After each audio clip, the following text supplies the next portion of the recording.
review is.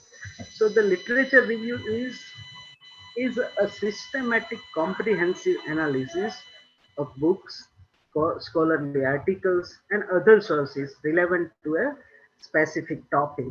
Next is designed to identify and critique the existing literature on a topic to justify your research by exposing gaps in current research.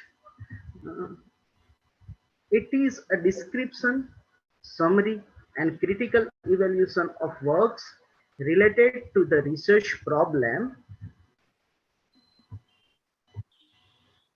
It is a critical analysis of current research on a topic, and that analysis should direct your research objective and to educate oneself in the topic area and to understand the literature before shaping an argument or any justification.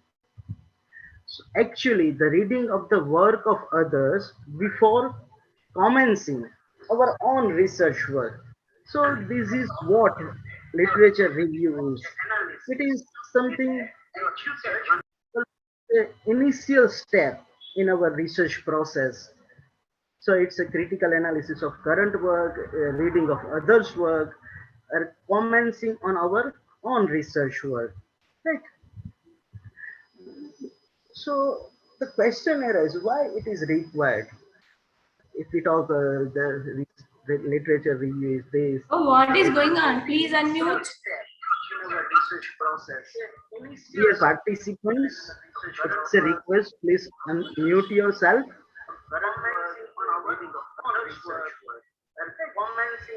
Hello. So the question arises why it is required. Attention, please. Please participate. Oh, what is going on? Please unmute. Oh, what is going on? Please unmute. Please unmute yourself.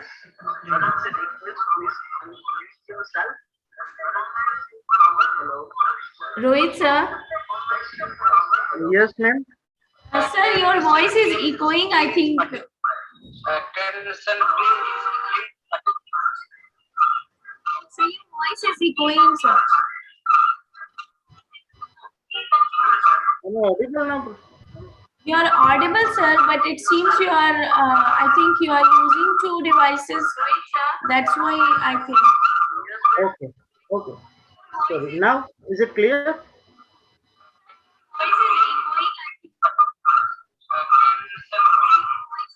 Hello.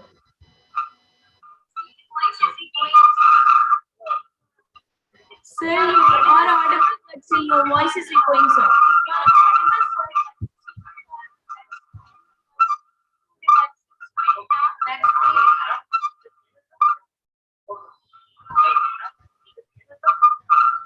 Hello.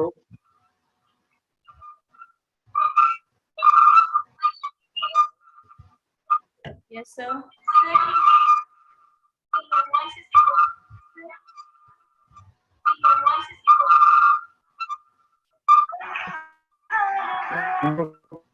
Hello. Yes. Yeah, exactly. I think one device should be used. Out from another. Right now, I'm joining from only one device, but Yeah. don't know. Sir, it is a problem of logging in through two devices. So shall I left and rejoin?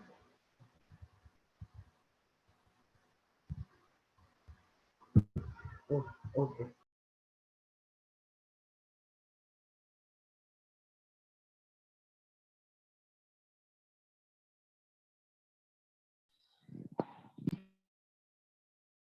One by the calm.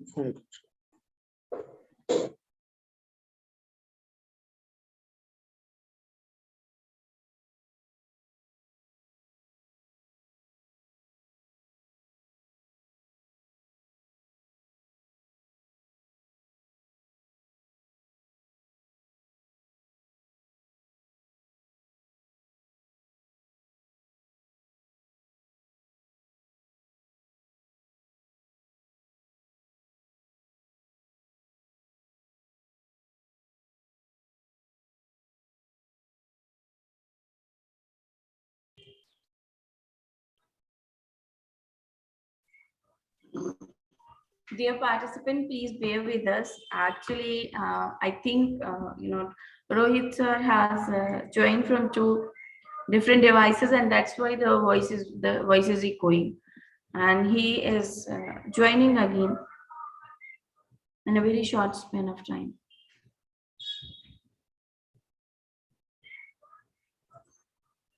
Dear participant, please bear with us. Actually, dear participant, please bear with us. Rohit sir has joined from two different devices, and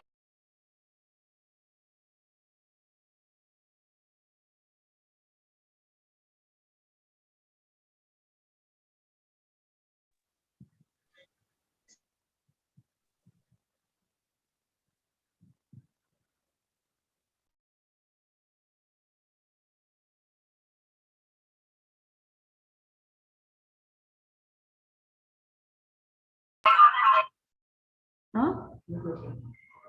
I already muted myself.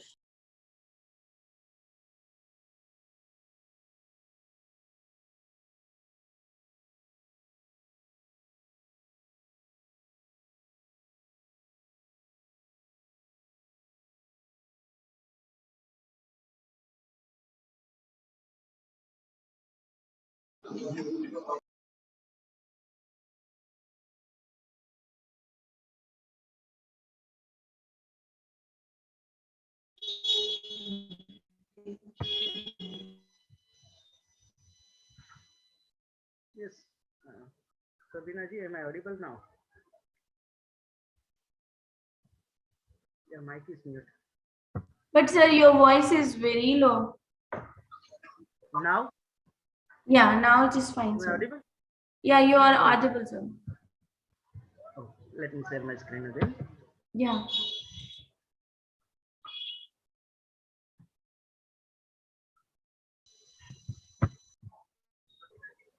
Is it? Yes, no, but your screen is, Hello? yeah, now your screen is visible, sir. But sir, your voice is very low. Yeah, now it is. Am I audible? Yeah, Hello?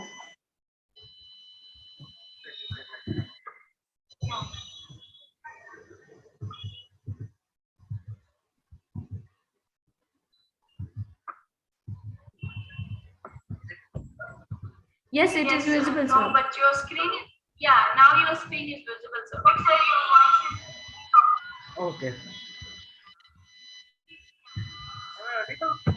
Is it visible now? Yes, sir, Voice your is clear or not? voice is also clear, and you can continue, sir. Okay. Yeah. Sorry. So, after discussing what the literature review is, let us see why it is required and why it is needed. So, there is one quote by Lao Tse. It is important not only that we know what we know, but that we know what we do not know. Right? And there is one another quote by Donald Rumsfeld. There are non-knowns, and there are things we know that we know, and there are non-unknowns, and that is to say, there are things that we do not know, but there are also unknown unknowns, and there are things we don't know. So what this Lao Tse and Dola Rumsfeld point out. So it is important to be able to tell the difference between real and assumed knowledge. That is real and assumed knowledge. And literature review can help us to tell the difference between these two, what is real and what is assumed. Right? So let us see why it is required. So the first thing is it provides foundation of knowledge on topic. Second thing is identify areas of prior scholarship to prevent duplication and give credit to other researchers. Next is identify inconsistencies or gaps in research, conflicts in previous studies, open questions left from other researches, and identify need for additional research that we are justifying our research here okay, why our research is important.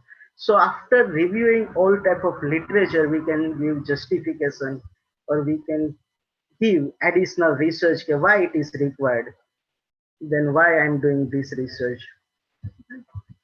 And next is identify the relationship of works in context of its contribution to the topic and to other works.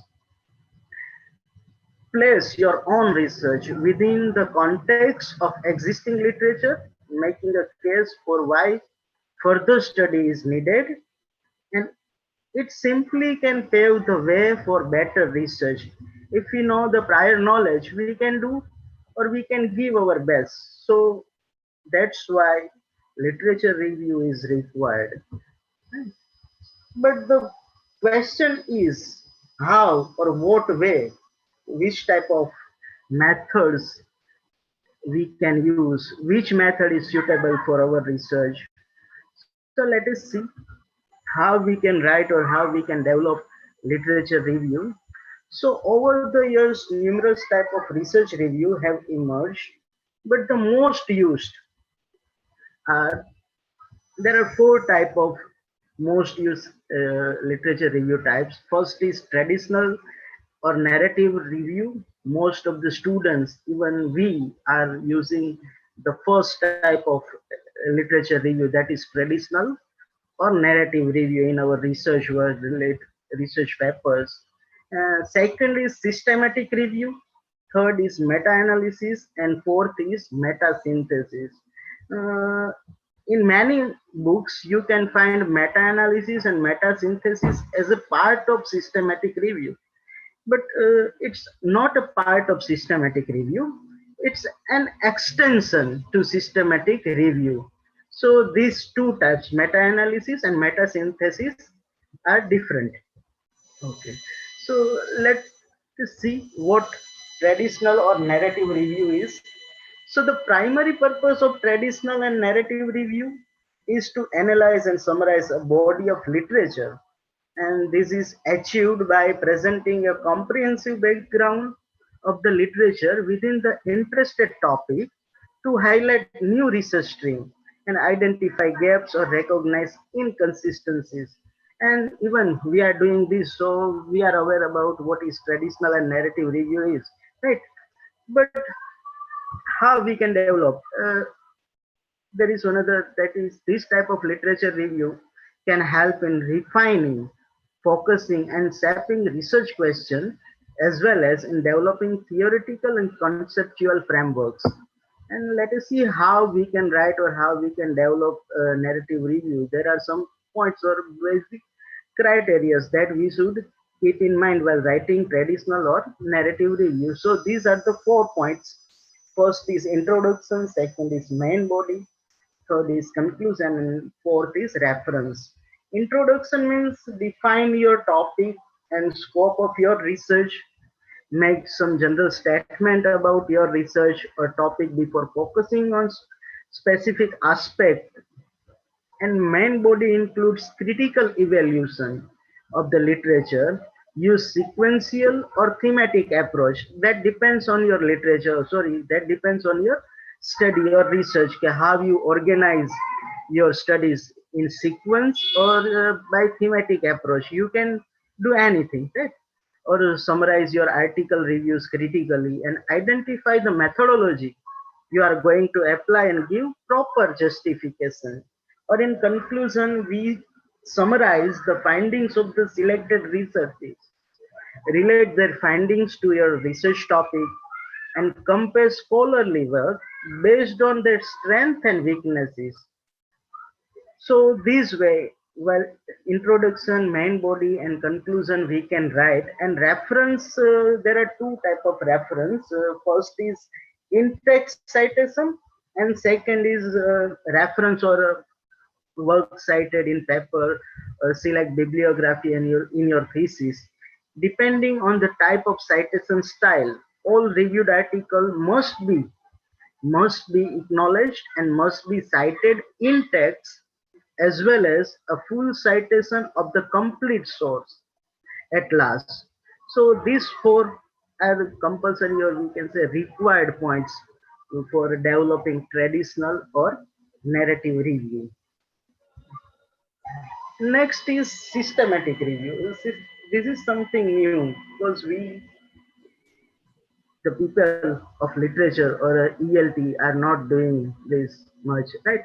But nowadays we can find many research paper in international journals on this topic or this style. The systematic literature review is in contrast with traditional and narrative review undertakes a more rigorous approach to reviewing the literature. Perhaps because this type of review is often used to answer highly structured and specific research questions. In traditional review, we can write if our study topic is cultural studies, we search some research paper and thesis on cultural studies, and we write reviews from 1, 10, or 20 thesis papers, and then we finish our literature review. But systematic review is something different. It's more rigorous approach. There are some more clarity. Right? So let us see how we can write. So the first is define the research question. So how we can define the research question? Hello, am I audible? Yes, Sabina ji. Yes, sir. Yes, sir. Yes, sir. So in systematic review, defining the question or defining the criteria of studies is the first step of implementing this method or systematic research. The main research questions should be identified, and therefore in introduction the research questions should be mentioned. Then the second point is search strategy. In traditional review, we are not developing such strategies in searching literature, but in systematic review, we have to plan our search strategy. Search strategy means which keywords you are going to use, right? Uh, if my, for example, my second PhD topic is effectiveness of blended learning and e-learning. So what I have to do is I'll choose two keywords. First is blended learning and second is e-learning. And on which sources or virtual database I'll search. Right? So this is search strategy. Second search strategy, what you can include in search strategy is from which year to which year. For example, from 2010 to 2020. Right? Uh, what hello. You are audible, sir. Okay, and thank you. So search strategy include keywords, years, study conducted in years, how many years you are going to include, that type of data. You can write in that I'm going to conduct research. I'm going to search the research which were conducted from 2010 to 2020, right? And virtual database, it is compulsory to search on any three virtual database. You can select any three. For example, Sodhganga, ERIC, Scopus, or Web of Science. So three virtual database is required for searching literature, and we have to mention in this point that XYZ, that for example, Sodhganga, ERIC, and Web of Science, these three databases were used while searching the literature, and I found this number of literature. And next is inclusion and exclusion criteria. Here we have to develop inclusion and exclusion criteria. It depends on our study. If your study is experimental in nature, at that time you should form inclusion and exclusion criteria. What we generally do, we are not keeping in mind this type of thing while re- writing narrative type of review, but in systematic or meta-analysis review we have to mention this thing also, okay, which type of uh, study we are going to include. That is, if my study is experimental in nature, if I'm adding survey, or I'm adding experimental studies in my literature review or not. Then comes data extraction and database that we have to prepare on our own. That I found 100 or 200 researches. From that, I'm including 20 or 50 researches in my data. Then here we have to prepare some tables and graphs. And last is analysis and synthesis. Because in systematic review, in first slide we discussed that some of the scholars uh, thinking that meta-analysis and meta-synthesis is a part of systematic review, but it's not a part of a review, but it's an extension to systematic review. That if your data is experimental or quantitative, right, then you have to do analysis. And if your data is qualitative or in a textual format, then you can do synthesis, that is textual or qualitative uh, analysis. And last one is findings, that there we can write our findings. Next is meta-analysis. The meta-analysis literature review involves taking the findings from the chosen literature and analyzing these findings by using standardized statistical procedure.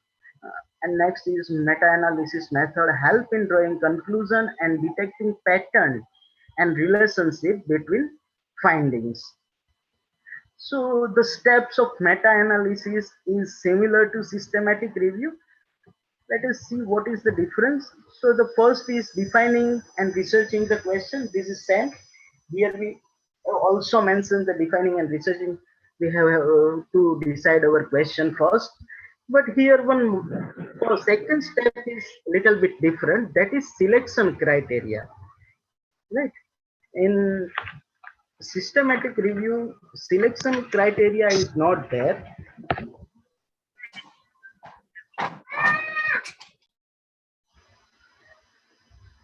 Okay. In selection criteria, you can write, I'm searching from this literature, I'll include studies from ABC year to XYZ years. That is selection criteria that we have already discussed in systematic review. But here selection criteria, there are two. First selection criteria is our basic criteria. Okay?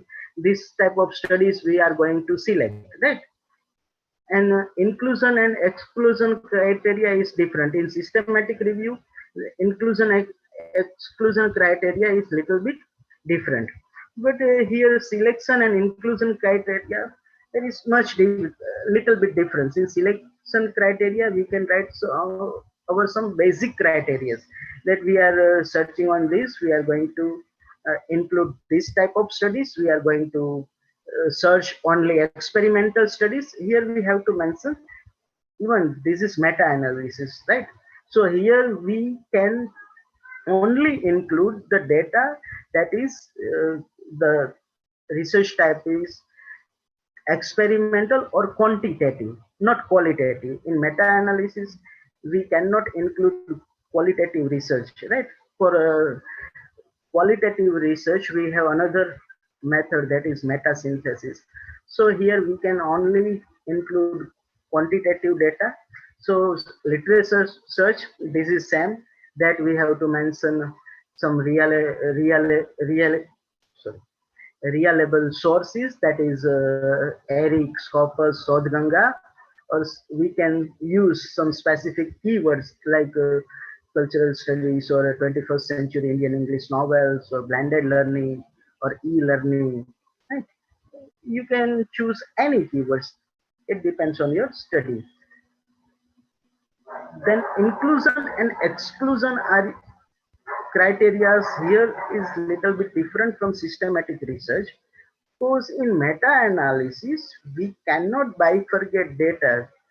If we are going to conduct some type of data analysis, because data analysis is depends on the inclusion and exclusion criteria here. Why? Because in inclusion and exclusion criteria, even in experimental studies, we have number of designs, right? One group pre-test, post-test design, two group pre-test and post-test design, and even we have survey methods also. In survey research, we also get some quantitative data, right? But in meta-analysis, before selecting or before searching your literature, you have to mention in selection criteria that you are going to focus on fixed or random effect method. So here you can only include experimental studies, or if you choose another effect size or another inclusion or exclusion criteria, so you can search some survey researches also. So it depends on the selection criteria or which method you are going to focus. So here data extraction is, if you have choose random or fixed effect method, then if your research or the research paper that you are going to search, which have some quantitative data, for example, sample size and mean and median and mode. Hello, any question? No, sir. No, sir. You continue. Okay. So data extraction means formation of data table that there you can write number of samples, which mean, median, mode, standard deviation, etc. And data analysis, also data analysis is depend on the data extraction and inclusion criteria, right? We cannot analyze anything because there are some specific method. So here we have to use some appropriate technique according to the type of the studies that we have found, and findings at this stage, the result of the previous step will be presented, right? And we can add some graphs, that is sample bias or publication bias graph, forest plot and funnel plot. If time allows, at last I'll show the example of meta-analysis that I have conducted in my PhD, how you can write meta-analysis or how you can do. And the last is metasynthesis. Metasynthesis is a non-statistical procedure. Instead, it evaluates and analyzes findings from qualitative studies and aims to build on previous conceptualization and interpretation. So this is different from meta-analysis. Meta-analysis is for quantitative research, uh, where metasynthesis is for qualitative studies. So the steps are little bit similar. First, defining research question, then literature search, data extraction. Here, data extraction is here qualitative research is where you can write some phrases and analyzing and combining the qualitative data. At this stage, after reviewing the abstract and finding and analyzing document, uh, we can give code. We have to give codes where extracted data to the extracted data, and the open caches were grouped together, and then the codes were compiled. So this type of process here we have to do in analysis and combining data. And quality control that we missed in traditional and narrative review. Quality control is to control the quality of this research And the purpose of quality control or the question is on which basis for the decision. Here we have to make decision, and the documents reviewed by us, or the documents what we have reviewed are good, are authentic, or the document we have reviewed are published by most authoritative publication in this area. Or hello, please mute yourself. Hello.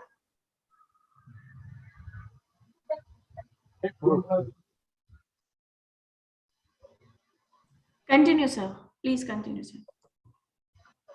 And last one is findings. This is similar that we have to present our result of previous steps.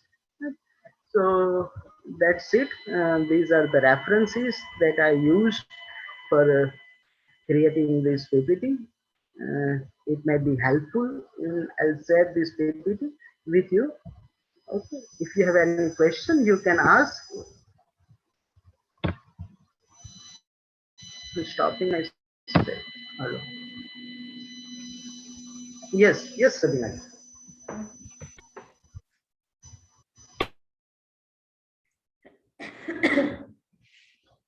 Thank you so much, sir, for the informative session that you have given.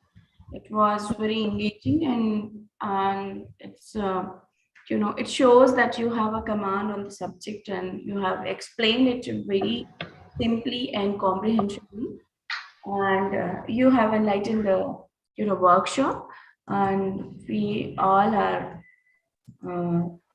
you know thankful for you to have with us.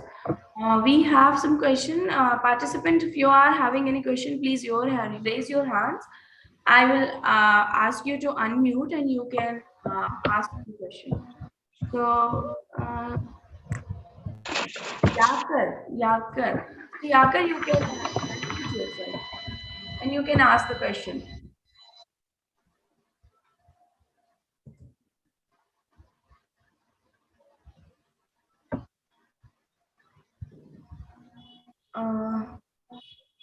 Participants, if you have any question, please ask. Yes, ma'am. Shabina, ma'am. Yeah. I'm Shalay, ma'am. Yeah, definitely. Okay. I think this is Rohit, sir, right? Yes. Yes. Hi, sir. Good evening. Good evening. Sir, am I audible, sir? Yes. Yeah. Sir, could you explain once again what is the inclusion and exclusion criteria, please?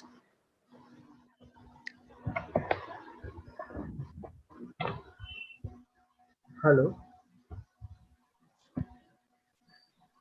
Yes. Am I audible? Yes, sir. You are audible. Yes. Yes. Also, the inclusion and exclusion criteria depends on your study. For example, about my research or my PhD, my research topic is effectiveness of blended learning and e-learning. Right?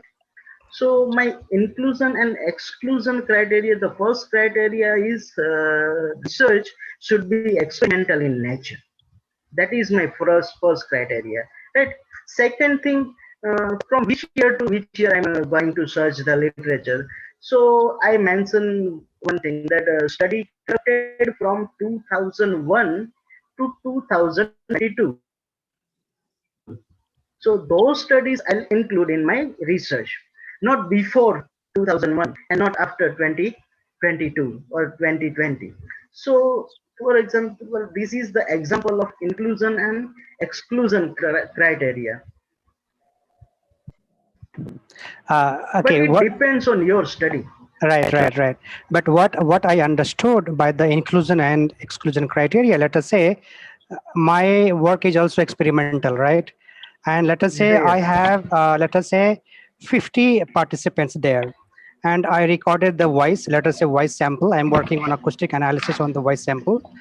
After going through the sample, what I found that some, let us say 10 samples they have maybe some background noises, or maybe it's not properly recorded, then I will exclude it from my sample. Yes. So I think it could be also called, I think, the inclusion and exclusion criteria. What do you think? I'm just asking for my But understanding.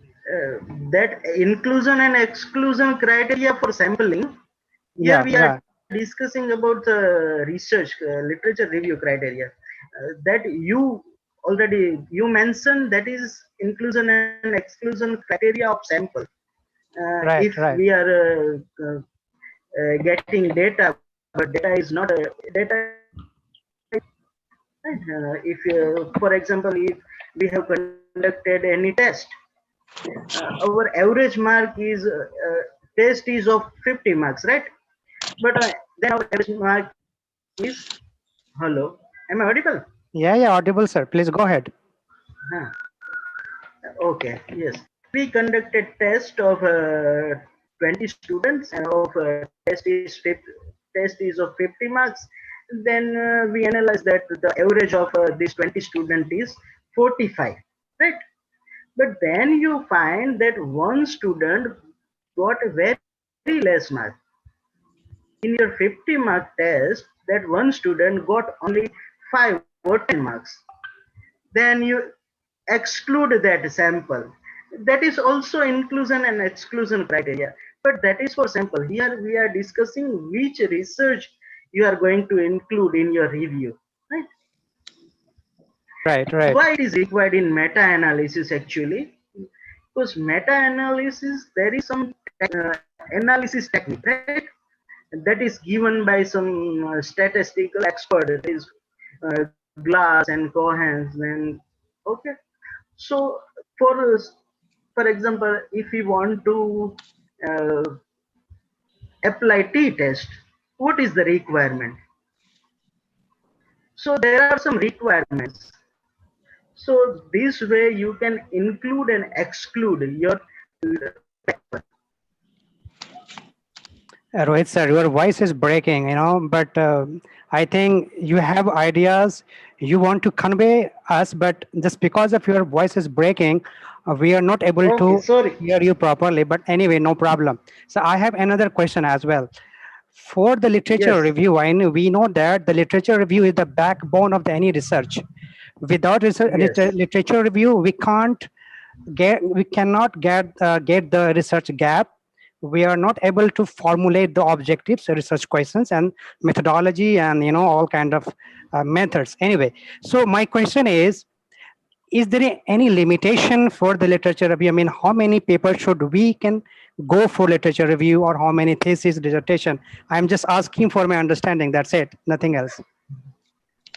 Again, it depends on your guide actually. Actually, but actually it depends on your topic, right? If your topic is unique, then how did you find number of studies and number of papers? Yes, I agree with you, Dr. Rohit.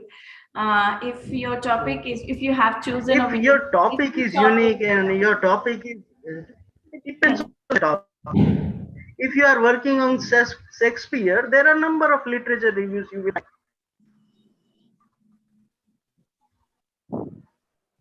That's true. Agree. Totally agree. Yeah, it depends on the neatness of the topic. Even in ELT, if you are working on grammar translation method and direct method, you will find number of sources and papers.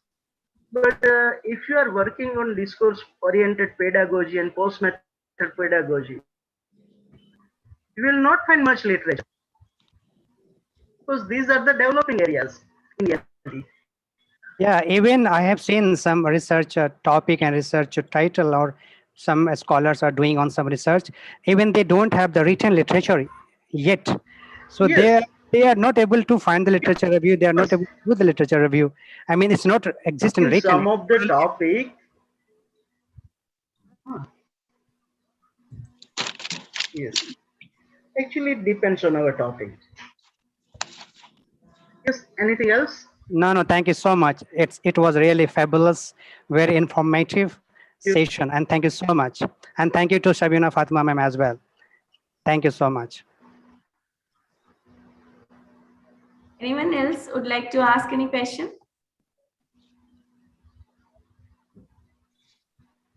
Sir, we have a question in the chat box.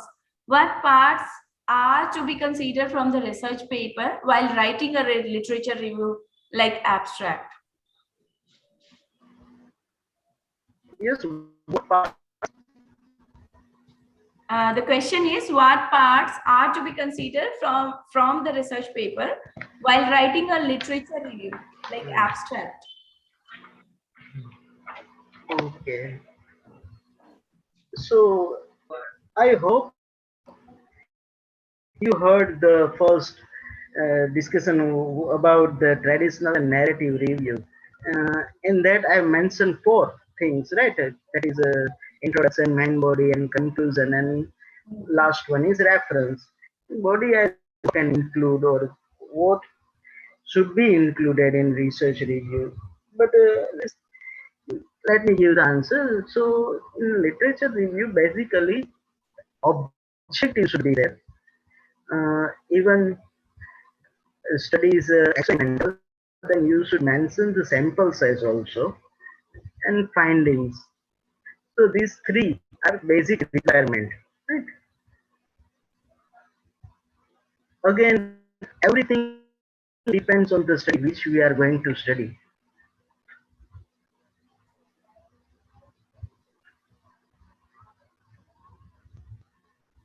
Yes, there is one.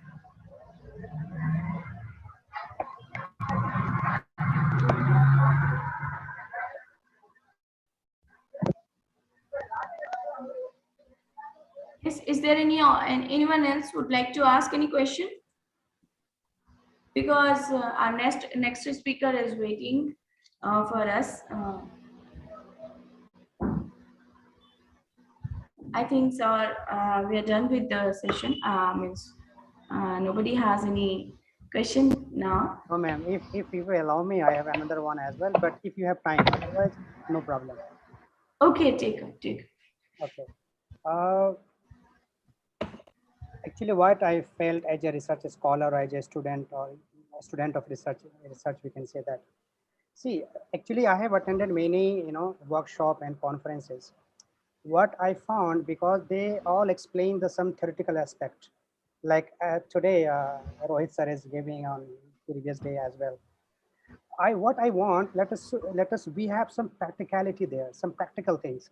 If you show something that how to do literature review, just for the one or two example, how to start with some theories, how to write this thing, I think it will be more informative for the research scholar, those who are on PhD or writing PhD or doing PhD or want to do PhD. That's my request. If you think from that aspects, I think it will be benefited. It will be benefited to each and every one, I think. Yeah, definitely. Thanks for that. Yes, you are right, sir. But for a single method, we need more than 2 or 3 hours. For example, meta-analysis, we need more than 3 hours to explain every criteria. So we have included the basic things, what meta-analysis is and what metasynthesis is, what traditional review is, and how.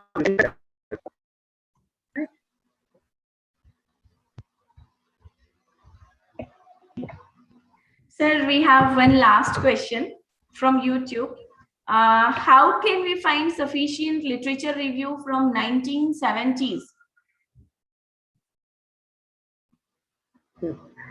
That is the question for me. 17 and 90s. Even literature or rare books we can't find on internet, right? So we have to visit some good libraries. So where you can find such literature.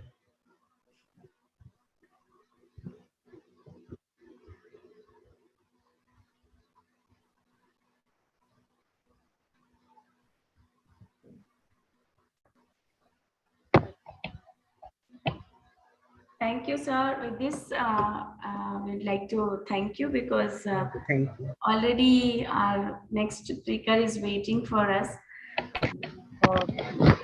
I think it's been more than 10 minutes now. So, thanks for enlightening us. Thanks for joining us. I wish we will be having more session with you in future. And it was really a pleasure for me to have you. And thank you so much, sir. Thank you.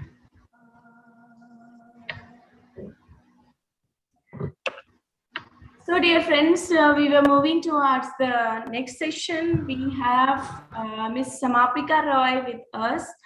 Ma'am, good evening, ma'am. Good evening, Dr. Pratima. Thank you so much for inviting me today. Thank you. Thanks for joining us. So let me, shortly introducing Miss Samapika. Samapika Roy can perfectly be addressed as a dynamic personality. She has all the areas. She has expertise in all the areas of her research specialization. She has received the prestigious Fulbright Fellowship for teaching Bangla language and Indian culture at University of Michigan. She always stood first in the making of the research aspect more better and extraordinary. She is currently a teaching assistant and senior research fellow at the Department of Humanistic Study, Indian Institute of Technology, BHU, Varanasi, and she is pursuing her PhD in computational linguistics. And Ms. Roy has presented her work on Indian language at several national and international conferences in India and abroad. Her research work has been published widely in international Scopus Index journals. Her primary research interest lies in morphosyntax, SLA, and CA. Thank you so much, ma'am, for honoring us. Now podium is all yours, and thank you. Thank you so much, Dr. Pratima. First of all, I would like to provide my sincere thanks to all the organizing committee members and to you specifically for making it happen. And it's a very good workshop. It's a very much needed workshop. So yeah, thank you. And also just a disclaimer, I'm not well today. So if my voice breaks in the middle, so please bear with me. Without further ado, I think I'd like to share my screen and then go ahead with my presentation today. Yes, definitely. I hope all of you can see my screen. Yes. Okay. Yes. All right.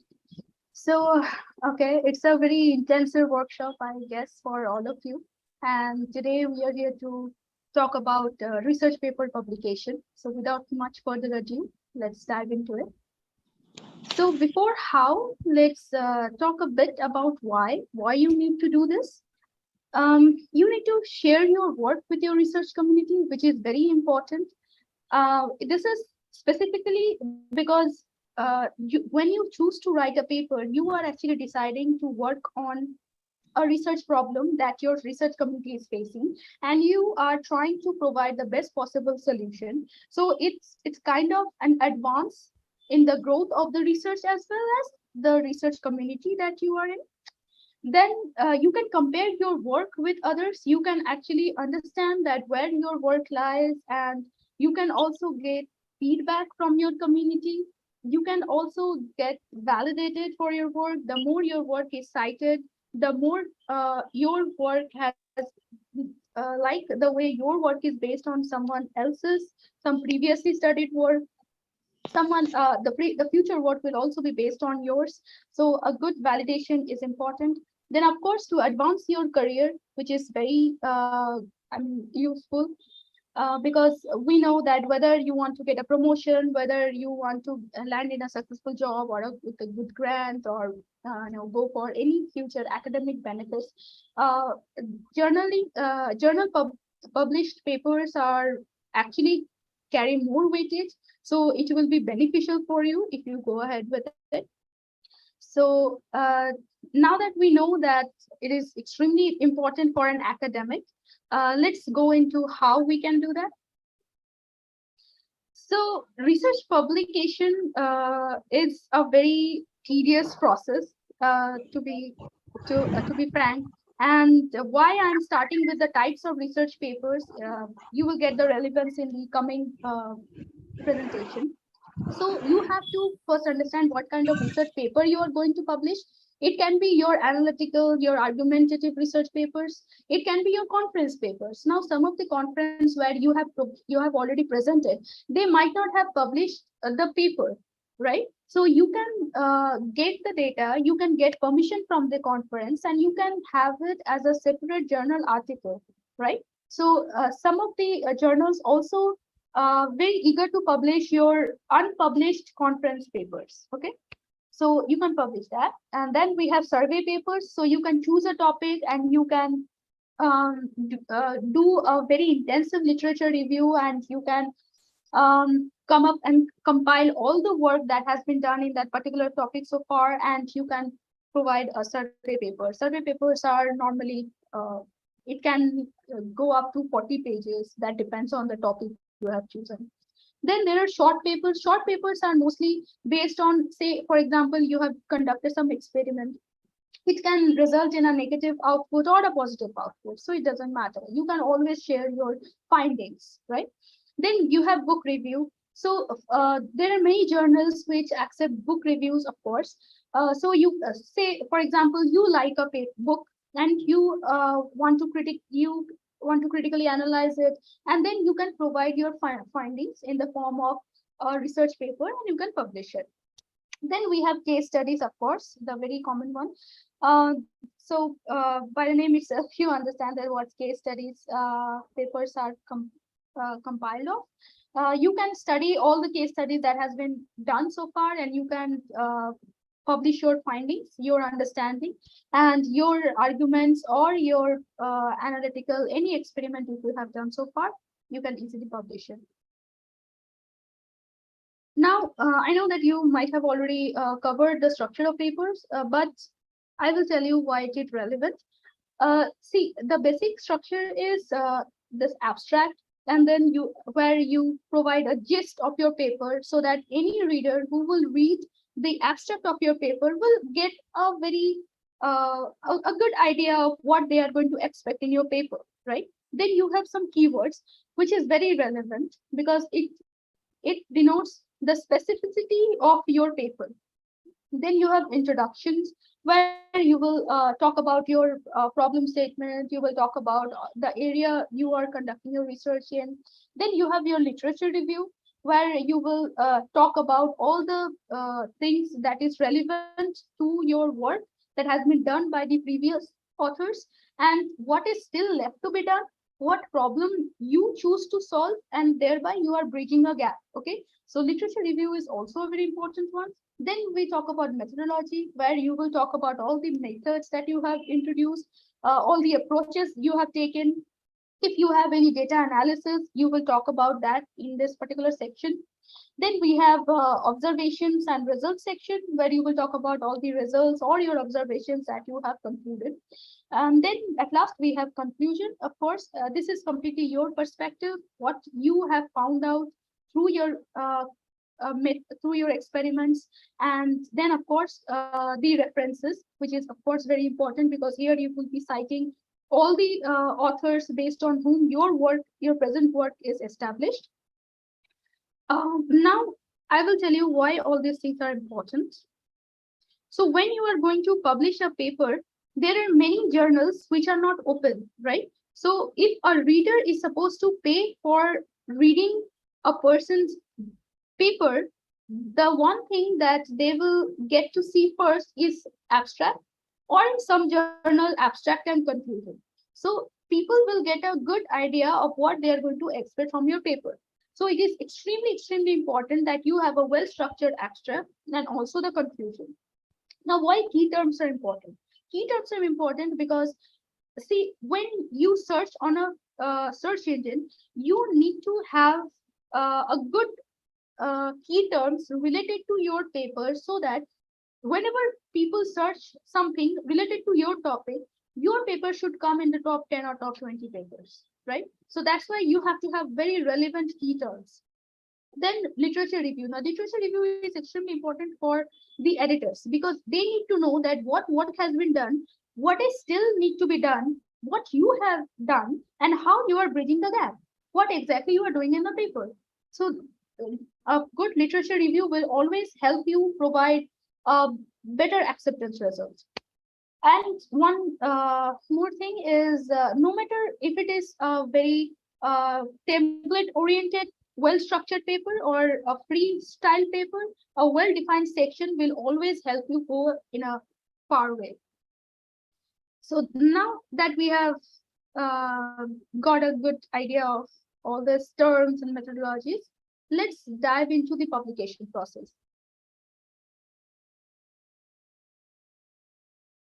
So what exactly happens here? So an author submits a manuscript to a journal and the journal editor screens the manuscript. Now, two things can happen. Either he will decide to reject the paper based on numerous uh, possibilities that you may encounter.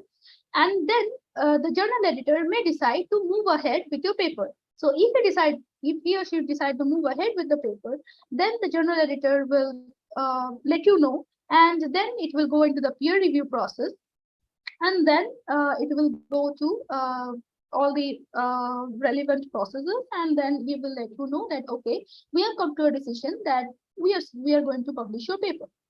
But it may also happen that even after good peer review, they will decide not to move ahead with your paper, or maybe they will decide to provide you with some review comments and ask you to modify your paper a bit, and then they will publish your paper. Right. So after the process that we came across, what you need to do from your end, now that we know that okay, this is how our research publication process works, what you have to do from your end. The first step is, of course, choosing an appropriate journal. Now that you already know, like we talked about in the previous slides, that what kind of paper you want to publish, you also have to choose an appropriate journal for publishing. Then the next step that you need to do is to prepare your paper as per the journal requirements. Like we all know that every journal has a different requirements for structuring your paper. You have to structure your paper accordingly. Then we have the next step that we need to do is to submit to the editor, including your manuscript. You need to submit certain documents to the editors. Then we have the next steps that we need to incorporate is we have to wait for the editorial decisions. Now, editorial decision can be, like I said, it can either accept or it can tell you that okay, we actually concluded that this is not at par with the scopes and aims of our journal, and we are deciding not to move ahead with the paper. Next is if the editor decides to move ahead with your paper, then he will go for the peer review process, and the decision may come either they have accepted finally or rejected your paper or accepted with modifications. The next step is to revise your paper if necessary and resubmit your manuscript to the editor. And of course, last step is publication. So for step one, personally, what I think is if you have no clue as to which journal you need to publish, it is very good to go to the Scopus or Taylor Francis or the journal websites, and you can actually search as per your area which are the journals which is relevant, right? And then the next step you can do is read their aims and scopes. Now, once you have read their aims and scopes, you will understand that how far the journal is relevant to publish your paper. Now, if the journal covers the area in which you are publishing, this is good. Otherwise, you can move ahead and search for other journals.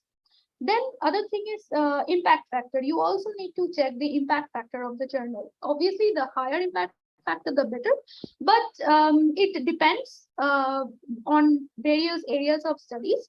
Impact factor is the index that is calculated by Clarivate. So it depends on the number of papers cited from that journal.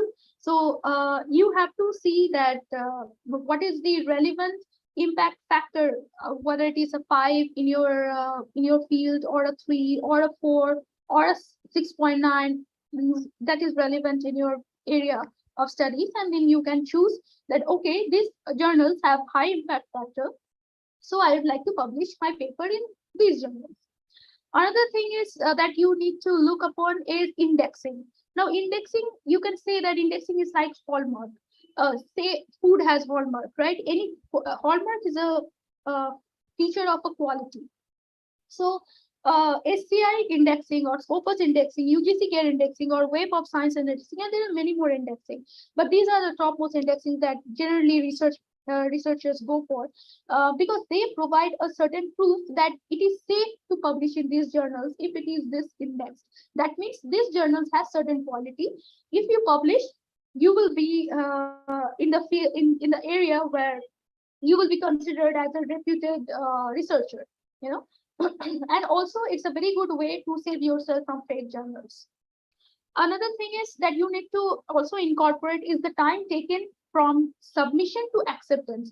Now, this varies from journal to journal. Even if you have if you have shortlisted, say, top 5 journals, and it may happen that some of the journals is taking more time. So it depends on you whether you want to go with those journals or not. If it is, say, more relevant to your studies, you don't have a choice, but you have to go with it. Otherwise, if you find a journal which, say, can provide the editorial decision within 1 month, or within, say, 3 months, then it is probably acceptable and you can go with it if you have time. Then again, it depends on the time you have. Then again, this another a very good way that I learned later in my life, that it is good that you can check whether any paper, even remotely related to your area, has been published in that journal or not. If you have done so, you will have an idea that, okay, so there is a chance for me to publish my paper in that journal and getting accepted, right? Another help that you can take is journal finder service. Now, if you go to Taylor and Francis website, you will find a section where there is a free journal finder service. So what you need to do is they will ask you for the title of your paper, for your abstract, and some key terms. And when you provide all this information, they will tell you all the relevant journals in which you can publish your paper. This is a very good way of narrowing down the journals where you can publish. Okay. The next step that we can go for is, of course, preparing your paper as per the journal requirements. Now, every journal has their own either template or certain requirements for the author. If you decide to choose a journal for your publication, you have to go to the author guidelines page. Now, there is an author guidelines page in every journal. You will go there and you will find that what the journal is expecting from the author to do. They can either ask you to design your paper as per a given template, right? They can ask you that, okay, we don't have certain requirements. You can submit a freestyle paper. Freestyle paper means whether you don't have to do any journal dependent structures or styling. You can just simply put a very basic structure in your Word document or a PDF document or a LaTeX document if it is required, and then you can submit a paper without any styling as much. But there are many journals which require you to go for certain styling. Either they will provide you their own template, or they will tell you certain things like you may choose either the American or the British. Mostly journals like SOAS or Global, they choose the British language. Taylor and Francis, they prefer, of course, American. So you also have it's a very good practice to think about it. Then also the quotation marks. There are certain they will ask you to put this thing in a single quotation, that thing in a double quotation. So quotation marks can also be a criteria. Then again, numbering the headings or styling the headings, subsectioning the headings. For example, the first heading should be like in bold or the initial capital letters, or the title title format, or of certain font size, then maybe a font type is given. Sorry. Then of course there can be a margin requirement, there can be a reference style requirement. Now every journal prefers a different kind of reference style. It can be a PA, Chicago, or MLA. You can easily find that. Then they will provide you any other additional format. Like I said, that you may be asked to submit a Word file or a PDF file or a LaTeX file. That totally depends on the journal and their requirements. Then when you submit to editors, what are the things that you submit?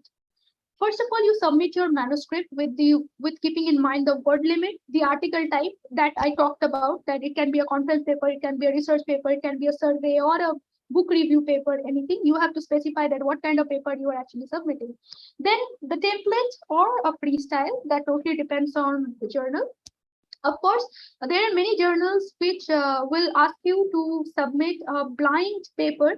That is, you're not supposed to by any way indicate who's the author of the paper, right?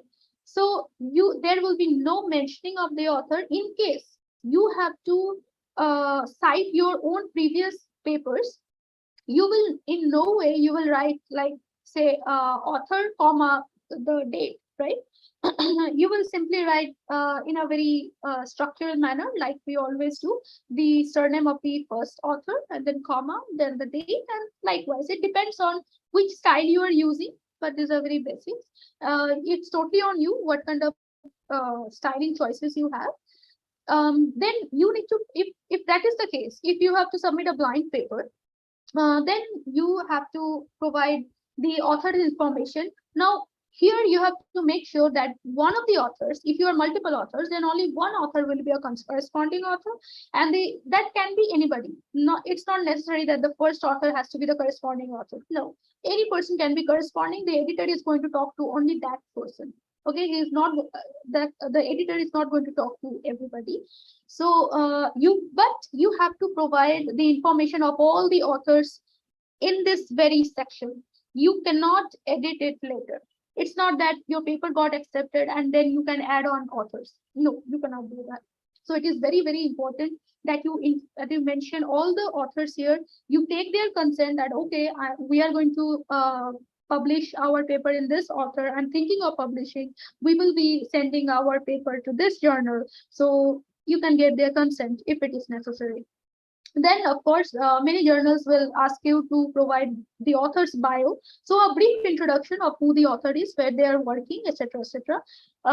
You can provide along with the email address and the postal addresses of the authors.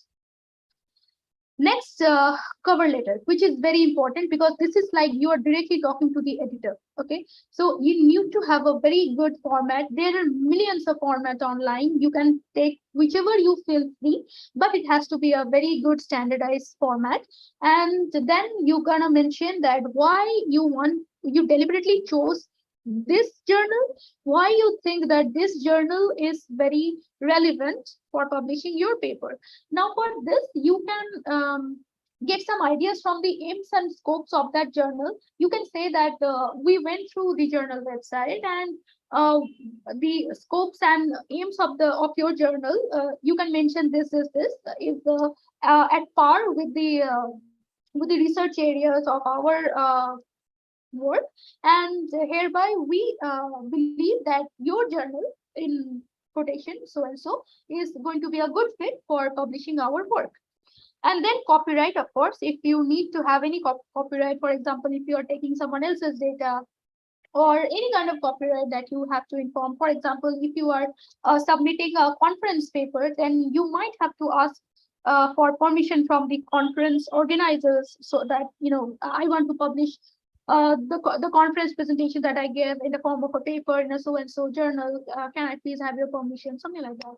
Then, of course, the funding sources for your study. It is very important. If someone has funded the study, maybe you are working in a research lab and say Google or Samsung or anybody have funded the sources of for the study, then of course you need to mention it. Maybe if you're a research scholar and if you are getting scholarships for your study, for your research work, then you can mention that, okay, my institute, this and this is funding my sources.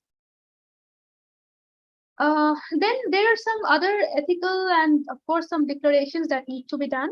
Like any ethical approval that you need to have if you are say citing someone else's work, that specifically need to have a separate consent apart from citation. Sometimes it happens, so you might have to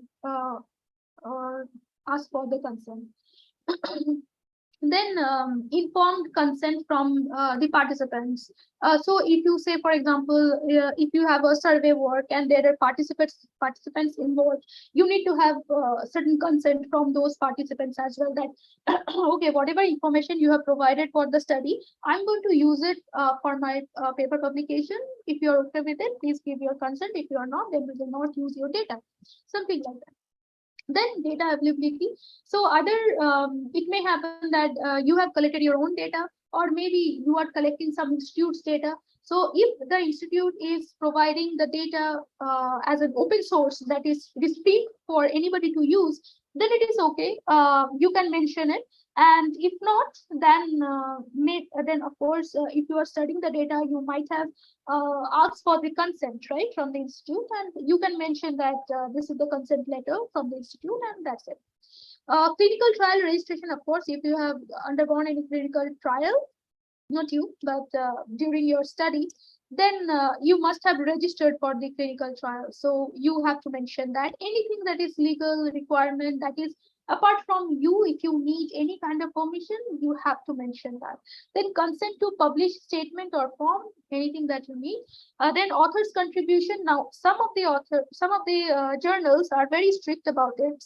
Specifically, if you have multiple authors, that they would like to, they would ask you to specify that what are the contributions of such and such author. Then you have to mention by name that, okay, this author did this thing, that author did this. So you have to mention, you might have to mention it, but not all journal ask for this.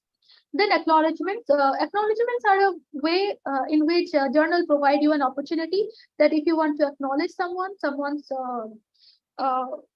effort in which helped you in conducting your study. So they may can be your supervisor, or any institutes who were like good enough or kind enough to provide you a hand. You can mention them. You can mention your colleagues or anybody you would like.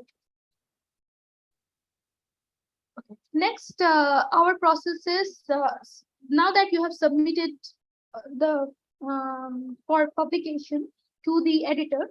Now, editor will either can decide, like I said, that either he can decide to go ahead with it, or if or not. So if not, then he will tell you that maybe we decided not to go ahead with your paper because it doesn't match with the scope, maybe, or maybe they can say anything about it. They will give you a proper reason that why they are not willing to publish and or move ahead with your paper. But if they say that, okay, we decided to move ahead with your paper, they will send you for the peer review process. Now, what happens in the peer review process? Now, this will be mentioned in the journal website itself, that what kind of peer review process that they incur. Sorry. It can be a single blind, it can be a double blind, it can be an open review, or transparent peer review, or a collaborative review. Now, what are these? Now, if the journal says that they have a single blind review, peer reviewing process, it means that the identity of the reviewer is not known to the author, but vice versa, it's not so. The reviewer knows the author. Double blind is neither the review knows the author nor the author knows the reviewer. It's clear. Most of the journals, by the way, go with the double blind peer review. Next is open peer review, where the identity of the author and the reviewer is known to all participants during and after the process as well. You will know where your paper went to whom. They will let you know that this subject expert is checking your paper. And then we have transparent peer review, where the review report is posted with the published article. Now the reviewer can choose whether he or she wants to disclose their identity or not. It's totally on them. Of course, everything that happens cannot happen without your or the reviewer's consent. So obviously they take care of everything. Then We have collaborative review. This was very fascinating to me because personally, I never encountered this one. I mostly went for double blind, but recently my paper went into an international workshop, international conference where I was supposed to let them publish my paper as a separate journal article. But I didn't knew that they go for collaborative review. So what happens here is either of the two things. One, either two or more reviewers work together to submit a unified report, or the author revises the manuscript under the supervision of or more reviewers. So you will collaboratively work with one or more reviewers throughout the journey. So this what happens with me, and it was quite new to me. All right. So the next decision that can come after the peer review process is either they can decide to, after the reviewer comment, after the comment from the subject experts of your field, they can either tell you that, okay, we accept to move ahead with your paper and we will publish in our journal. Or they can tell you that, no, we are rejecting your paper. Or they can tell you that we will publish your paper, we are accepting to publish your paper, but with certain modification. So if it is accepted, they will provide you a provisional acceptance certificate at first, or maybe formal later. Then if they reject it, then you have to try to understand that why they rejected it. And you can try in a different journal. Now, there can be many reasons. There can be problem with your research. There can be, the reviewers can find a problem with your paper. Maybe it's not well structured enough. Maybe they didn't understand what's happening in the paper. Sometimes maybe, though it seems like it falls under the scope of the paper, but it didn't. And they might have a fallout on that. Then if it is accepted with modifications, now you have to see what kind of modification they are asking for. They can ask for minor revisions, maybe structuring or some proofreading problems. Now, yeah, reviewers take care of everything. They also look for the proofreading. They also go for the grammatical check, and along with the important aspects of your paper like methodology or literature review. Maybe they are not sufficient literature review, they want you to do it more, or maybe they will ask you to properly organize your paper again and then resubmit. So there can be minor, moderate, or major kind of revisions depending on what the reviewers find in your paper. Then after they have decided to move ahead with your paper, they will review your, they will ask you to review your manuscript, and then you will carefully analyze the reviewer's comments. You will reply them if necessary, if they ask you to, and make certain required changes. And before submitting your paper, you will always check proper citation. You will check proper grammar and spellings, because this is very important. This is your final paper that's going to be published, and it's going to be there on the internet forever, right? So you want it to be perfect. Then the last step is publication.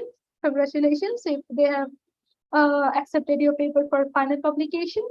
You have to send the final copy to the editor, and you might have to pay certain publication charges. Even good journals like Elsevier journals or sorry, Taylor Francis journals can also ask you to pay certain publication charges, which is quite normal nowadays because they are changing. They are more to open source. Now, what is open source? In open source, the reader can get the paper for free. So if anybody wants to read your paper, they are going to read it for free. But you as an author have to pay certain charges. So there are many journals now tending to be open source, but you might or may not have to pay certain publication charges. Now, the concept of paid and unpaid journals. Okay, so the thing with paid journal and why people tend to run away from it is because paid journals can also be fake. It is very difficult to understand and differentiate. So we will come to real and fake journals, but the thing with paid journal is they don't take that much of a time as unpaid journals. right? So since unpaid journals are not charging you anything, and they mostly charge the readers to read your paper, and they tend to take a bit longer time. But paid journals, they have comparatively faster. I'm not saying very fast, because if it is very fast, then it's definitely a paid journal. But if comparatively faster, like 3 to 6 months, maybe within that, not more than that, then it is free for the readers, and publication fees are charged, and it is definitely paid by the author. Now, how will you identify whether the journal you are applying for is a real or a fake, or as they call a predatory journals? Now, a fake journal will always be like just pay and publish. That's it. So you don't get any peer review. So that means the quality of your paper is very poor, and in a way you will ruin your own reputation, right? And this is a very unethical means as well. So no matter what is your motivation, no matter how fast you have to publish, it is always better to steer clear from them and try to identify them. So how can we do that? So they basically have no peer review process, like I mentioned, and they can publish it within 1 week. So this is a very concerning. And then they have a, like I said, a very fast publication process. And they don't have a proper website. Their website looks more like a screenshot or something. You cannot even click on all the boxes. They don't have a proper contacts, a proper editorial board. Even the editorial board, if you go into detail and if you search the editorial scholars, you might not find them in, I mean, you will find the information mentioned that quite wrong. And a good journal, Scopus Index or EGCKR or SCI or Web of Science journal will not do that.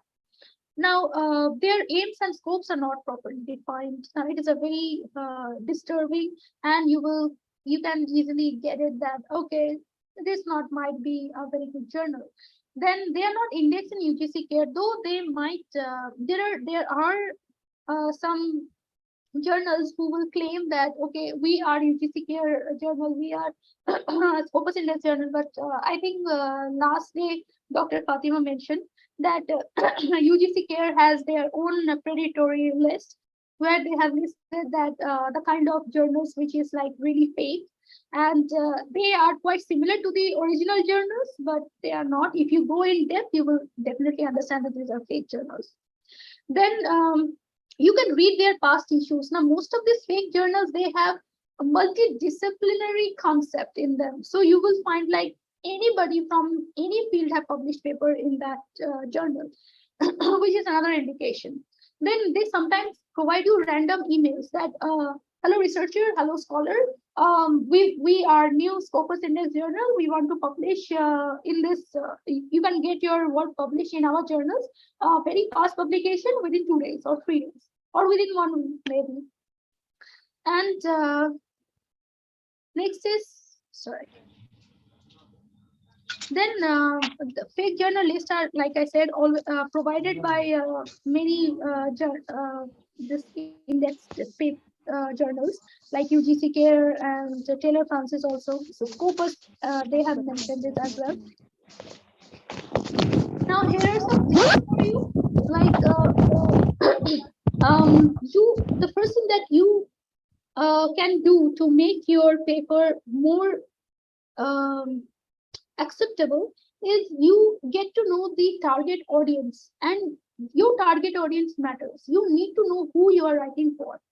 And once it is clear, you know how to structure your paper, and that will provide you an upper hand.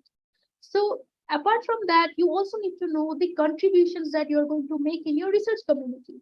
So you have to ask yourself a question. Okay, I'm picking this problem to solve, and how far it's going to contribute to my research community. If it is very relevant, then there is a 100% chance that you might, given a right journal, you can get accepted. Then, of course, writing and rewriting your paper, the more refined your paper is, the more well structured it will be, the more focused it will be, and you will know that this is, I mean, it can be well read. Then feedbacks. So what you can do is you can write your paper and you can give it to your supervisors or your colleagues or any subject matter, any subject expert if you know. And when I say colleagues, I can say people who are not from your area as well. Now what will happen is people who are not from your area, they can also, if they understand your paper, that means, or that also means that it's a very good paper. So this is also a thing that you need to keep in mind. Then there's few MOOCs available on academic writing, like on Coursera, on edX. There are certain courses, a very short crash course on academic writing. You can find it. Another good way of finding good sources for academic writing is you can go to Taylor and Francis website, and they provide you certain ebooks. Okay, so it can be on how to structure your paper, how to draft your paper. Then it will be how to publish your paper. They will tell you that how their publication process works and what they expect from their authors. So you will get to know all this, and the more you go to their websites, and not only Taylor and Francis but also with Scopus and everybody, UGCK, you will know what kind of paper they what are their expectations from the authors. Another one is having established co-authors always helps. So if you have co-authors, suppose it's your first paper and you say wish to write with your supervisor or with a colleague, and if that colleague has already published a paper, they will have certain idea of the publication process and how to draft a paper. So if you are very new, you can use that. You can use their wisdom, you know. And then, of course, prepare yourself for rejections. Don't get discouraged. It is completely fine in academia or even in life to get rejected once in a while. It is completely fine. What you need to do, you have to understand where you went wrong, pull up yourself, and then again refine your paper and make it better. So yeah, and that's, I think, here I will conclude my presentation. And if you have any questions, I would be very much happy to answer. I think I will stop sharing now. Thank you so much, ma'am. Thank you so much for this wonderful session, and it was really fabulous and it was really informative session. And actually it is a need of the hour, because many of us we are having means I have seen the people that they are really struggling for, you know, they don't know how to publish paper, where to publish, and what to write, how to write. So it's very, you have given you know, clarity about each and every steps of publishing the paper. Thank you for, you know, explaining very well and giving your valuable information. Thank you so much. Now I would like, yeah. Now I would like my this participant to please ask the question if you are having, means there are many questions that has already been posted in the, you know, chat box, but yeah, participants, you are free to ask question. Please ask. Ma'am, can we see the slide of references once again, please? Yeah, sure.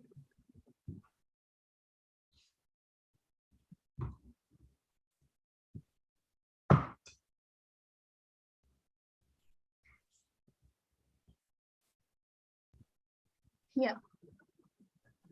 I will, if you want, I can share this PPT and then you can have it. I was talking about these PDFs. There are certain ebooks, like I said. There's a section in Taylor and Francis called Author Services. You can go there, and if you have, I mean, they provide you a bit brief and comprehensive way of, you know, writing your paper or submitting, and they will give you a general idea of their peer review. So you can, you know, have a very brief idea, but of course it is limited to Taylor and Francis. So there are other journals as well who provide certain services, and you can, yeah, you can avail their services. It's free, completely free. They will not charge you for anything for these ebooks.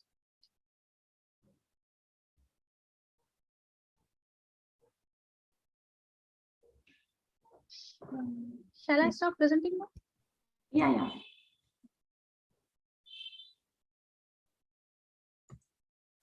So let me take one question, ma'am.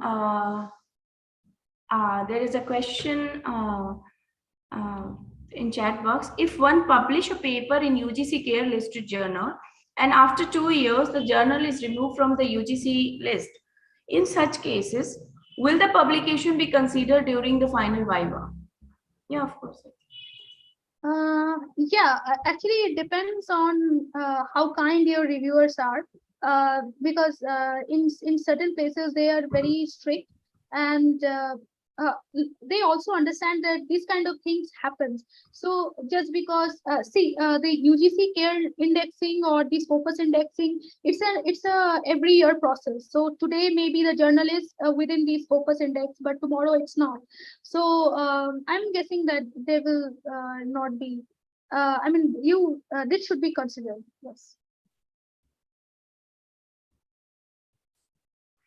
I hope the question is clear to the participant.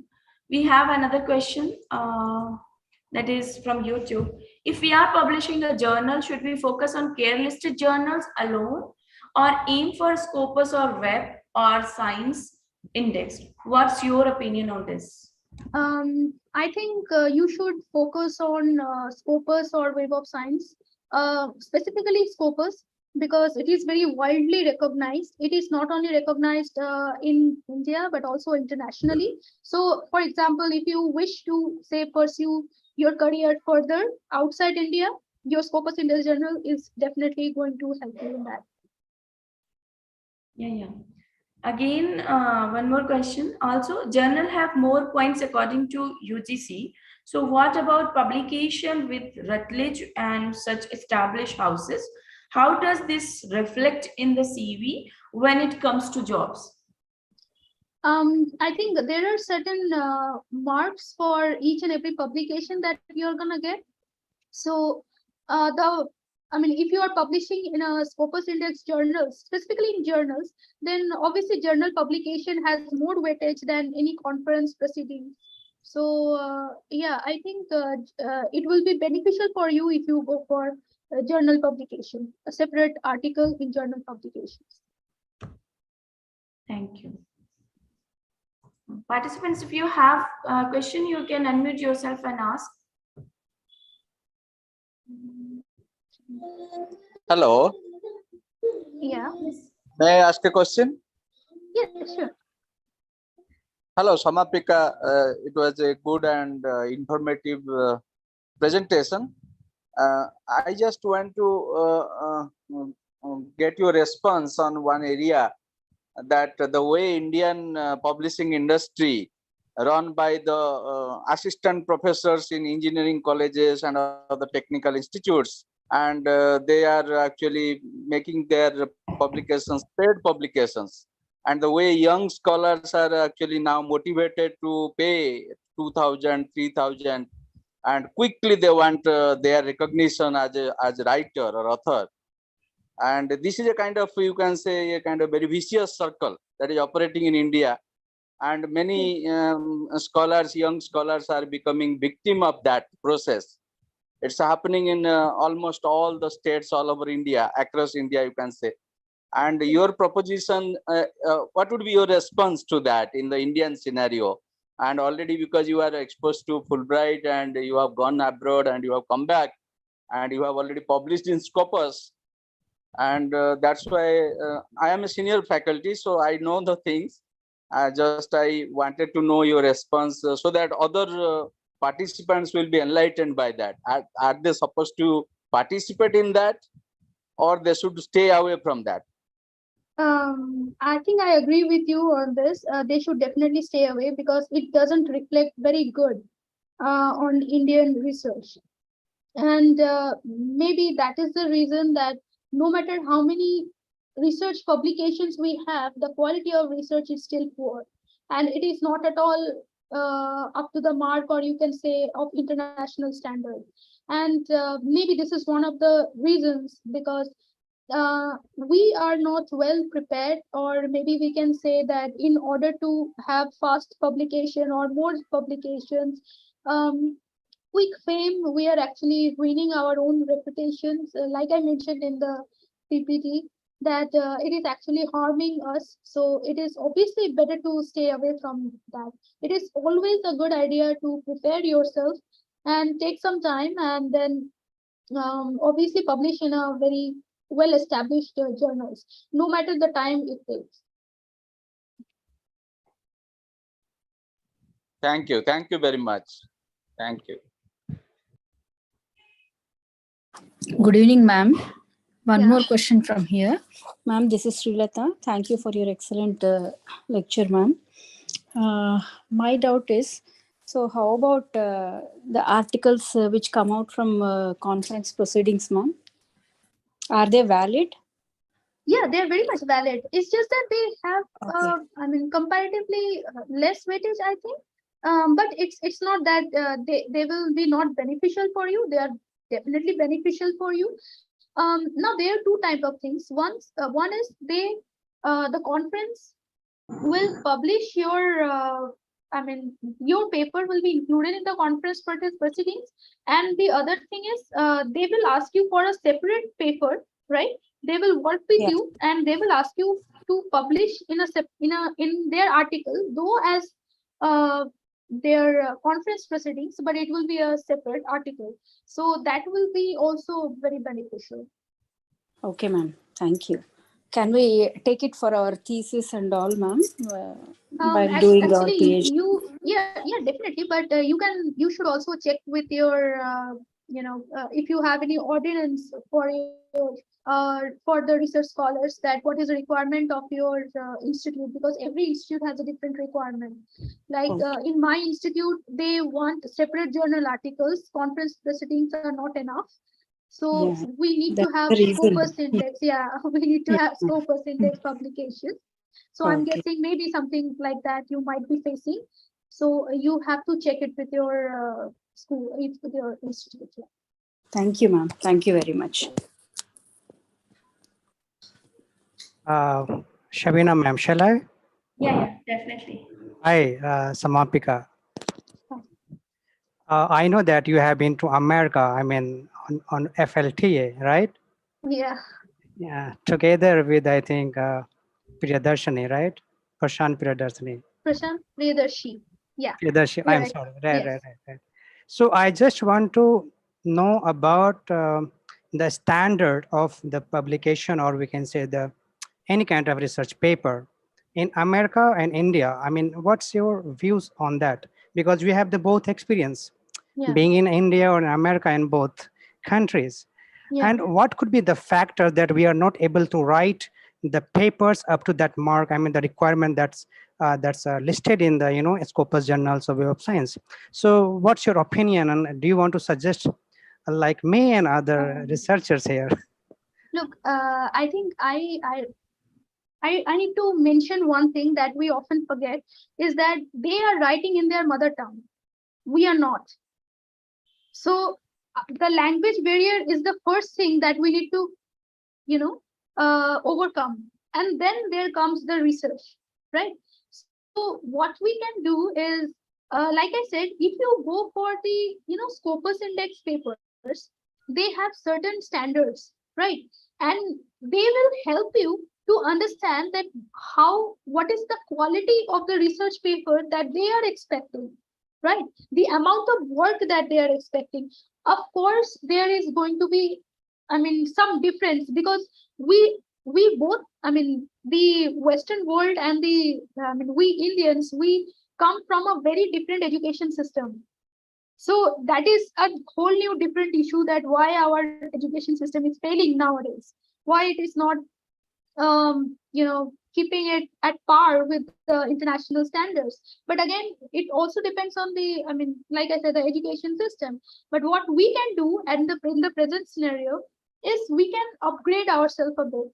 So I think I heard it from a teacher, that whatever you think is enough, just upgrade yourself and then publish. try to publish that paper. So then maybe you can, can reach the international standard. So like I will tell you the same thing. Whatever you think is enough to publish in that paper, upgrade yourself one step more and then try to publish it. That's right.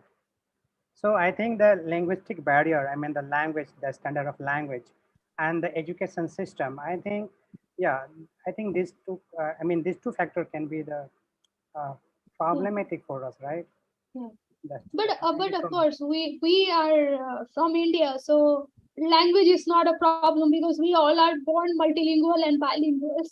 So it's not a big deal. We can, of course we can overcome. Like I mentioned that if you have any problem regarding how to draft your papers, these online free services are there. They provide you free ebooks or which I find personally beneficial is the online courses, crash courses on academic writing that is there on Coursera or edX. They guide you in a certain way, and of course it's not possible for you to be very perfect from day one, but of course you can gradually improve yourself.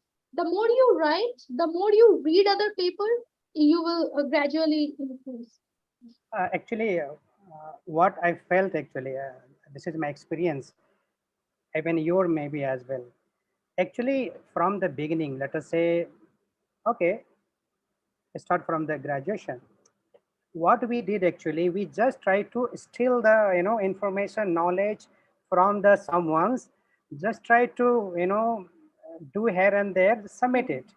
We got how much? 90%, 95%, 80%. We are very happy. No need to be creative, innovative in writing system and writing skills. So after graduation, the same thing in the MA and the MPhil, we go to the PhD. Oh my God, we have to avoid the plagiarism. Then sudden, oh my God, we can't write because we are not habituated of writing. We are not being forced to write in different way.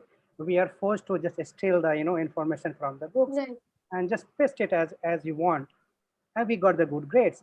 That's the one problem.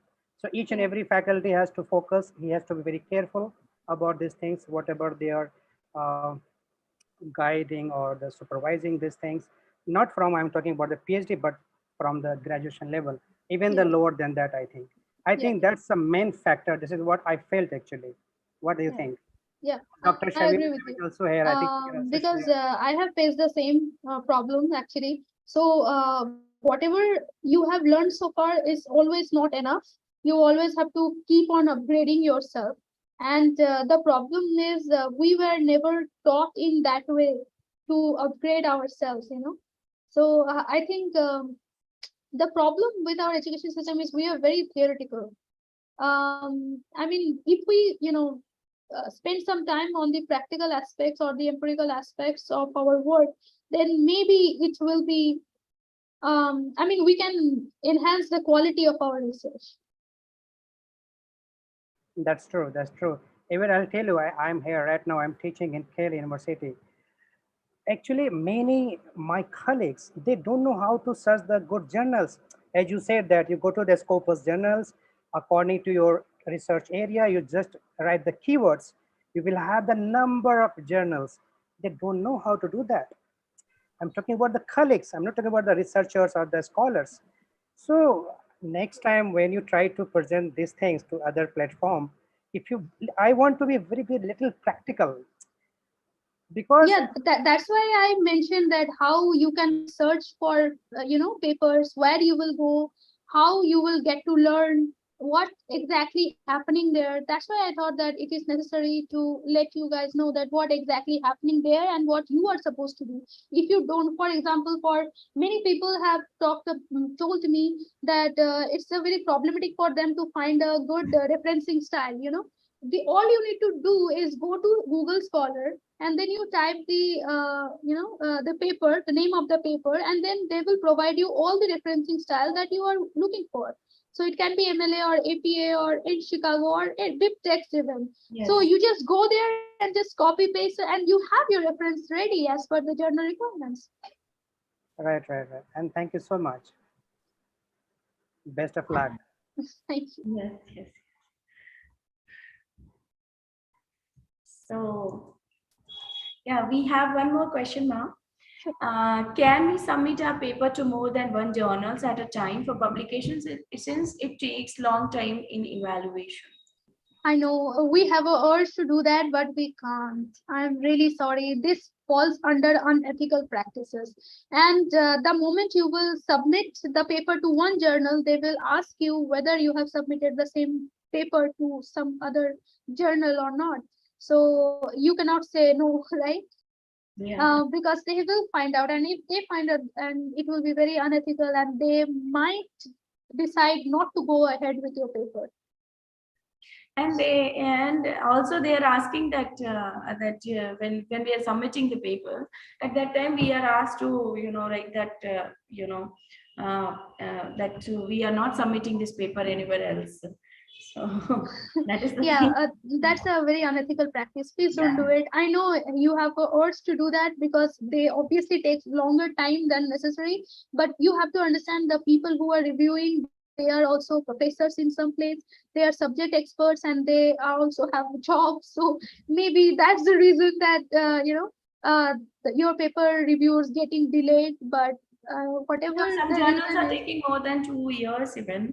Yes, my own paper, I think one of my paper is with one of the journal for 7 months now.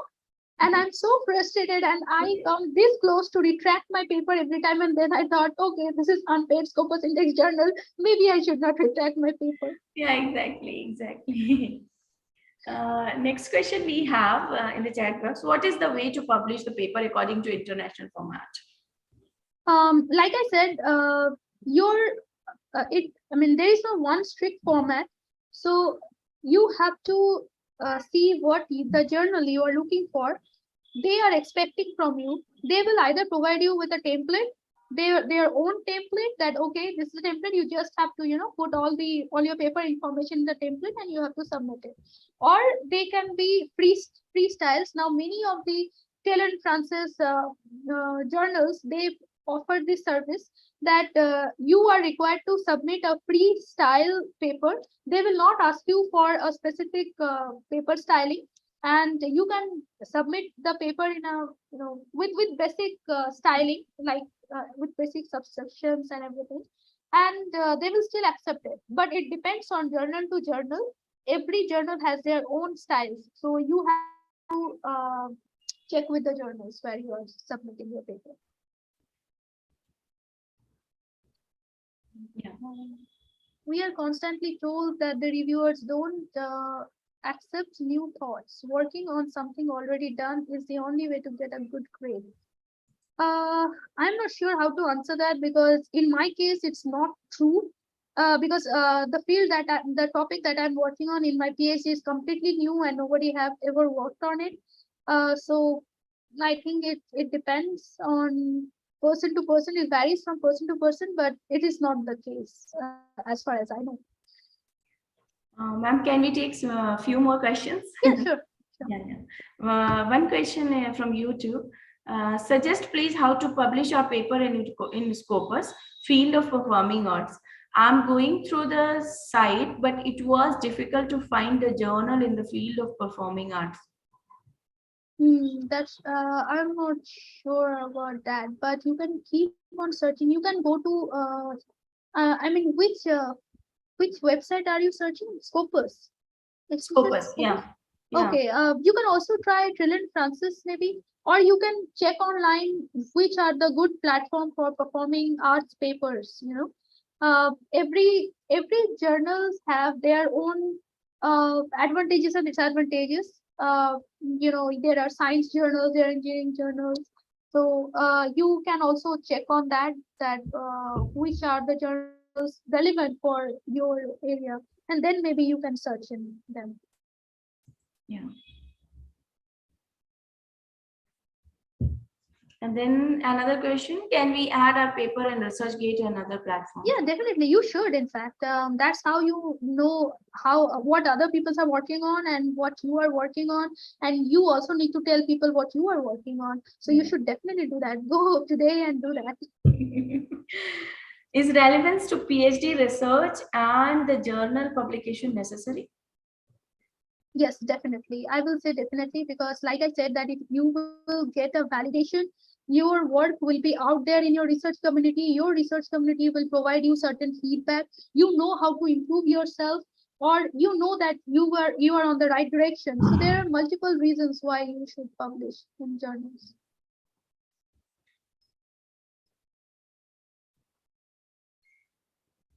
Yeah, so Is it necessary all the time to include implementation and comparison results? I think it depends on your paper where you want to focus, but if it is necessary for your data to completely, for example, if it is necessary for the readers of your paper to understand the implementation and the comparison results, then you definitely should. Because I know the papers in data science, they definitely put the comparison results. Name some journals for English literature. Okay. For English literature, I'm not in that field, so I'm sorry, I cannot tell you the specific journals. But you can definitely check out Routledge, or that's a specific Taylor and Francis group publication for also. social sciences. So I'm guessing in English literature, you will definitely gonna find some good journals over there. Yeah, yeah. As you told, as you and Asad sir also, discussing that we can, search the journal by putting, keywords of the journal. Say, for example, you are writing from existential point of view, you can just keywords, you can find out. You will find out many journals on over there. In Scopus data, in UGC data, so many. Yeah, true. Yeah. So I think you're not well now, and we have showered a lot of questions to you. I hope, I can feel my voice is breaking during No, the ma'am. presentation. No, Sameepa now become very well energetic now. Yeah. Thank you. I thought, I don't know how far the participants are going to understand me because of my voice, See, it is, the pitch is all over the place. No, ma'am. Speech was really very, very melodious, very nice, very clear, actually, we can say. Thank you so much. I appreciate it. Yeah. Once again, ma'am, thank you for your engaging and informative session. And we are looking forward to many more sessions with you, definitely in future. Thank you so much, Dr. Fatima, for inviting, and thank you all the participants for being so patient and listening. So I think I spent a really good time with you all. So thank you so much for inviting again, Dr. Fatima. I will be definitely available next time if you invite me. Thank you. Don't worry, I will also invite you very soon, in coming months. Regarding this, publication research paper, we need it. Definitely. I will help as far as I can. I think I also have limited knowledge. I'm also, trying to gain more. But I will try to help people with whatever knowledge I have. That's why I'm saying, ma'am. So maybe I'll call you after 2 months. So be updated one. Sure. Okay, thank you so much. Thank you. Okay, thank you so much. Thank you for joining us. Thank you. Okay, then I will take your leave. Yeah, definitely. Have a good time. You too. So with this, we are ending up our session. And before we are ending up our session, I thank you all, and I invite Dr. Sunil to say a few words to our participant and to the organizer, and to Dr. Sunil, are you there? Yes, madam. Thank I you. am. Well, all is well that ends well, as said by the literary genius William Shakespeare. All good things should come to an end. It's my privilege and honor to propose the vote of thanks on behalf of the Department of English, Institute of Aeronautical Engineering, Hyderabad. At the outset, on behalf of the department, let me read out the names of all the members of our department in the first place. Professor Dr. Wilson, the head of the department, Dr. Sudipti Dondapati, Dr. Sailaja, Dr. D. Sunil, Mrs. P.B. Esther Rani, Ms. Wahida Begum, Mr. K. Paul, Mrs. P. Joy Naomi, Mrs. G. Indrani, and Mrs. Yasvina. All of us at the outset, we express our sincere gratitude to Professor Dr. L.V. Narasimha Prasad, sir, the Principal, Institute of Aeronautical Engineering, for graciously approving our faculty development program on academic writing and publishing. We thank all the resource persons from the bottom of our heart who spent their valuable, precious time with us. Day one, Professor Dr. Wilson, who spoke on the overview of research. On the same day, Professor Elam Hossain, who spoke on the authenticity and the challenges a researcher encounters. Day two, Dr. Prashant Priyadashi, who spoke on plagiarism. And on the same day, Mr. Sunil Solomon Philip, who spoke on the grammatical aspect of research writing. Day three, Dr. Rohit Bhattaria, who spoke on the methods and purposes of research. And just now, the enlightening session that has come to an end by Dr. Samapika Roy, who spoke on the research paper publication. We are deeply indebted for their enlightening and enriching thoughts. In fact, the overview of research was crystal clear, that gave us a bird's eye view of research in a nutshell or in a capsule. The authenticity and challenges a scholar faces. It was very informative and educative. Well, the plagiarism topic, it alerted all of us as a whistleblower.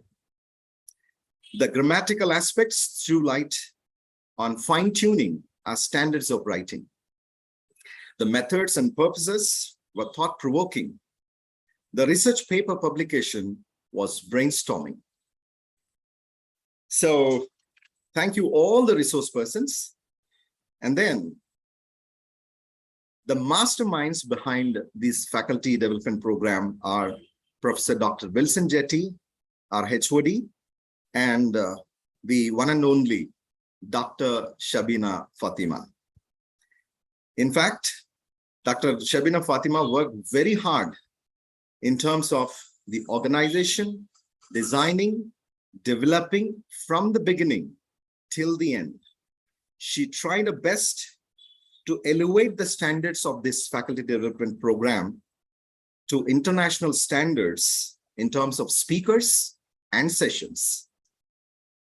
We are sure our humble attempts of reaching out to all the intellectual minds in terms of forging a research network, learn from one another, and being enlightened by some of the resourceful thoughts, methods, approaches, and techniques have been fruitful, productive, and result-oriented. We look forward to conducting many more such resourceful workshops for all our teachers and scholars in the days to come. With this, I think we will bring the curtains down. Thank you, one and all. Thanks a ton, everyone. Over to Dr. Shabina Fatima. Thank you. Thank you. Thanks for your generous words, sir. Thank you. Really, it was amazing. And with this, we are coming to an end. And I would request to all the participants, please don't leave the group unless you get the certificates. Please bear with us because we are working on it. Maybe it will take 1 week to 10 days. You will be getting your certificate. And feedbacks, all of you who have submitted the feedback, you will definitely be getting certificate. Don't worry about it. And I wish you all very best. Thank you so much. And with this, if you have anything to say, you can say, you can unmute and you can talk. Otherwise, we will wind up the session.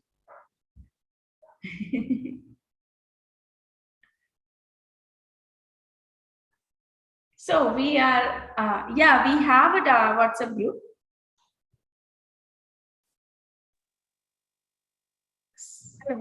Yeah, the recording will be provided to in the group, and all the PPTs will be shared in the group.